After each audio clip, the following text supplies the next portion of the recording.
Bismillahirrahmanirrahim. Assalamualaikum warahmatullahi wabarakatuh. Bagaimana kabar kalian hari ini? Insya Allah kalian di rumah baik-baik saja dan selalu berada di lindungan Allah Ta'ala. Baik anak-anakku kelas 6, hari ini kita akan belajar tematik tema 8, subtema 2, muatan IPA. Langsung saja ya, kalian simak video berikut. Pergantian musim di belahan bumi utara dan belahan bumi selatan. Bumi berputar mengelilingi matahari disebut revolusi bumi. Bumi mengitari matahari pada lintasan yang berbentuk lonjong. Waktu yang diperlukan bumi untuk mengelilingi matahari adalah 365 1/4 hari atau 1 tahun.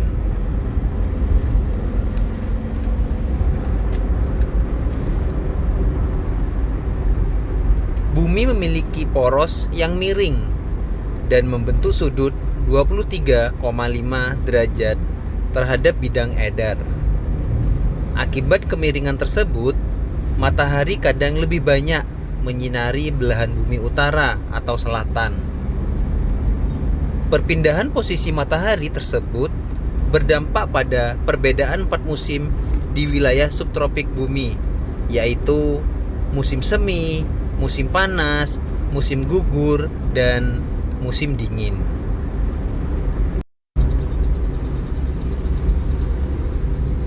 Pergantian musim di belahan bumi utara dan selatan. Langsung saja kalian perhatikan tabel berikut. 21 Maret sampai 21 Juni. Kutub utara mulai mendekati matahari dan kutub selatan agak menjauhi matahari. Belahan bumi utara musim semi, sedangkan belahan bumi selatan musim gugur. Selanjutnya 21 Juni sampai 23 September. Kutub utara condong ke arah matahari dan kutub selatan berada pada posisi terjauh dari matahari. Belahan bumi utara musim panas, sedangkan belahan bumi selatan musim dingin. 22 Desember sampai 21 Maret, kutub utara agak menjauh dari matahari dan kutub selatan mulai mendekat ke arah matahari. Belahan bumi utara musim gugur, sedangkan belahan bumi selatan musim semi. Selanjutnya 23 September sampai 22 Desember, kutub utara berada pada posisi terjauh dari matahari dan kutub selatan pada posisi terdekat dengan matahari. Belahan bumi utara musim dingin, sedangkan belahan bumi selatan musim panas.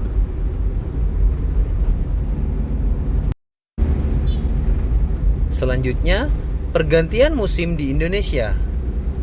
Negara yang terletak di sekitar garis khatulistiwa tidak terlalu mengalami kemiringan. Sepanjang tahun, banyak sinar matahari yang menyinari bumi cenderung stabil. Arah dan kecepatan angin berperan terhadap pergantian musim di negara yang beriklim tropis.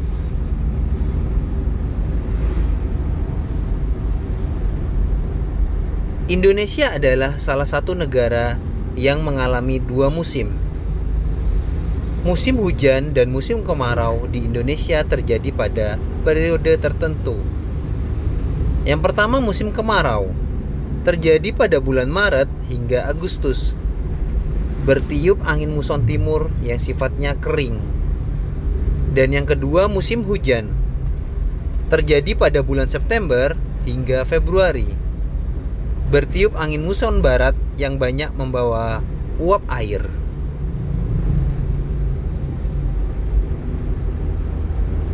Gerak bulan dan kenampakannya dari bumi.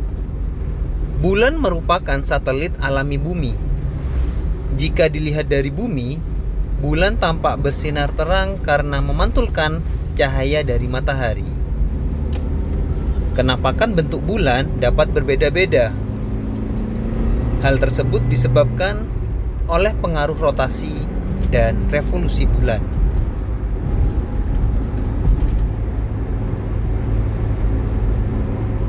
Waktu untuk bulan berotasi sama dengan waktu bulan berevolusi, yaitu 29,5 hari. Bulan mengalami 3 gerakan sekaligus, yaitu yang pertama, berputar pada porosnya atau rotasi. Yang kedua, beredar mengelilingi bumi atau revolusi terhadap bumi. Dan yang ketiga, bersama bumi beredar mengelilingi matahari atau revolusi terhadap matahari.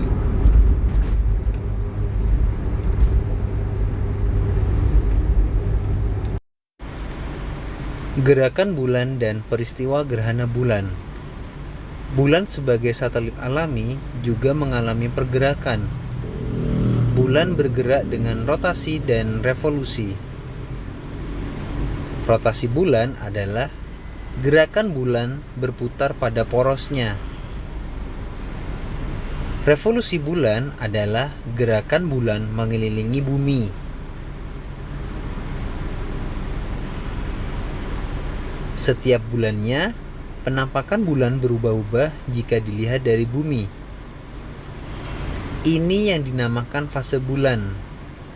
Fase bulan dipengaruhi oleh posisi bulan, bumi, dan matahari. Salah satu dampak dari gerakan bulan adalah peristiwa gerhana bulan. Gerhana bulan yaitu saat posisi matahari, bumi, dan bulan berada pada satu garis. Bulan akan terkena bayang-bayang gelap bumi karena matahari terhalang oleh bumi. Bayang-bayang gelap bumi dibedakan menjadi dua, yaitu umbra atau bayang-bayang paling gelap dan penumbra atau bayang-bayang lebih terang.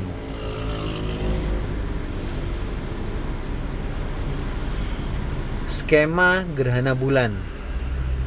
Coba kalian perhatikan berikut.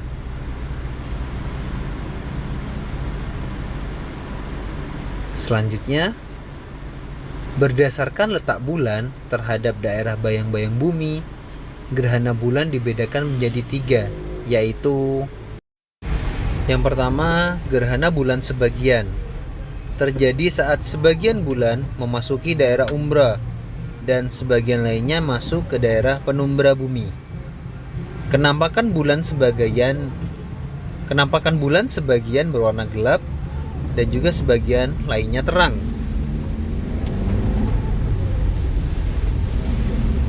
Yang kedua, gerhana bulan total. Terjadi saat posisi bulan berada dalam daerah umbra bumi. Kenampakan bulan menjadi gelap dan berwarna merah, tetapi masih terlihat garis lingkaran bulan. Dan yang ketiga, gerhana bulan penumbra terjadi saat bulan berada di daerah penumbra bumi. Kenampakan bulan akan seperti bulan purnama, tetapi berwarna sedikit gelap.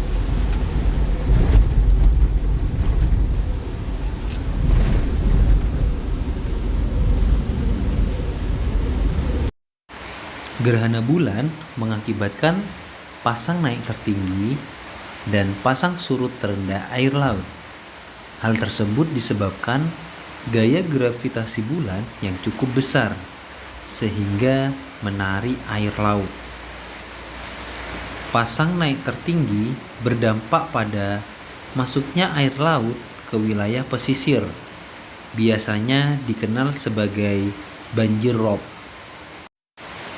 Daerah lain di bumi yang mengalami pasang surut terendah mengakibatkan kapal sulit berlabuh ke dermaga.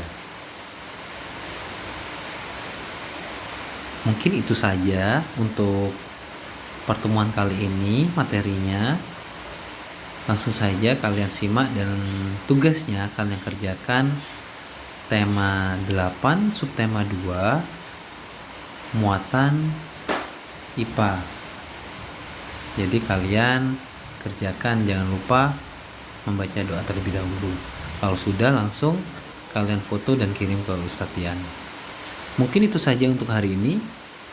Sekian, wassalamualaikum warahmatullahi wabarakatuh.